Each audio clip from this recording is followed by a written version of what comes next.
آمن الرسول بما أنزل إليه من ربه والمؤمنون كل آمن بالله وملائكته وكتبه ورسله لا نفرق بين أحد من رسله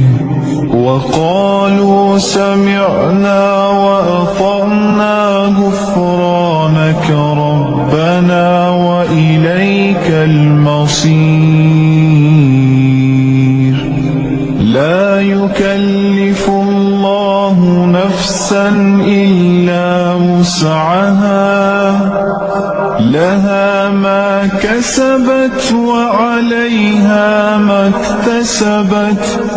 ربنا لا تؤاخذنا إن نسينا أو أخطأنا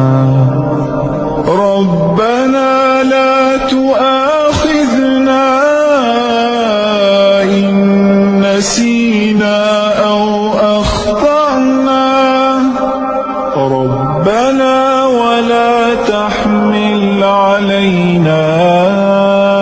إصرا كما حملته على الذين من قبلنا ربنا ولا تحملنا ما لا طاقة لنا به واعف عنا واغفر لنا وارحمنا أنت مولانا فانصرنا